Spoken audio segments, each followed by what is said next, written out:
नमस्कार दोस्तों, कैसे हो आप सब। आशा करती हूँ आप लोग ठीक होंगे। रेखा BGCL का विकास स्वागत है। तो आज मैं आपके लिए लेकर आई हूँ सोहर गीत। अगर सुनिएगा और बताइएगा कमेंट में कि ये प्यारा सा सोहर गीत कैसा लगा। एक फूला फूले लाया पूरा दूसरे गोकुला पूरा दूसरे गोकुला पूरा हो सखिया तीसर फूलवा फूले लांगनावा चौथा मोरे आचार चौथा मोरे आचार हो सखिया तीसर फूलवा फूले लांगनावा चौथा मोरे आचार चौथा मोरे आचार हो। दुआरे से आई ससुर जीता बाहू से राज कराई बाहू से राज कराई हो। बाहू हरी कावाना कावाना फल खायू लालना बड़ा सुंदर लालना बड़ा सुंदर हो। बहु हरि कावाना कावाना ताप करिलू लालना बड़ा सुंदर लालना बड़ा सुंदर हो। तू ही मोरे ससुरु से ससुरु तू हाई मोरे ससुरु तू हाई मोरे ससुरु हो। ससुरु भूखल रहे एकादशिया दुआसिया के पारन दुआसिया के पारन हो।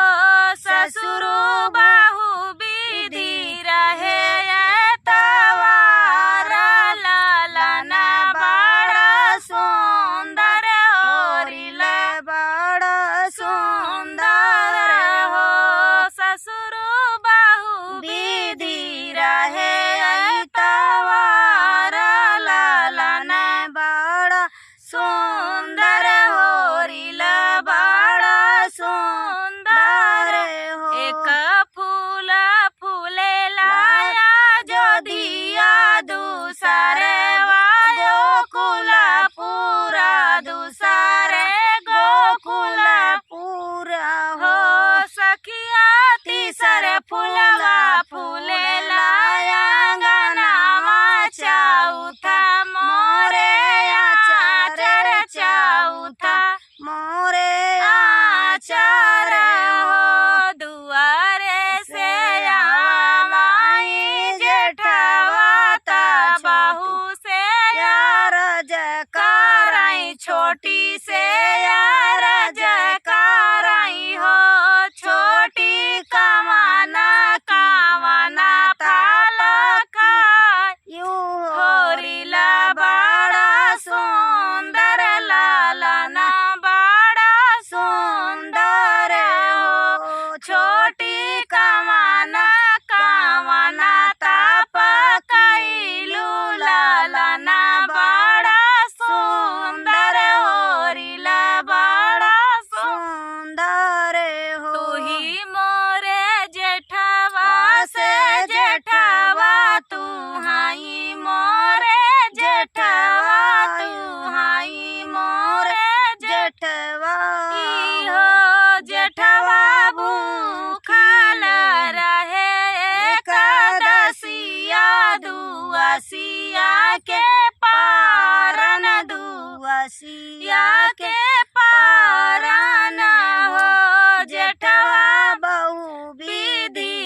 दुआसिया के पारन, दुआसिया के पारन हो। देवरा बाहु विधि रहे तवारा, ललन बड़ा सुंदर होरिला, बड़ा सुंदर हो। तो दोस्तों ये प्यारा सा सोहर गीत आप सभी को कैसा लगा कमेंट में जरूर बताना दोस्तों। मिलते हैं नेक्स्ट वीडियो में, तब तक के लिए नमस्कार।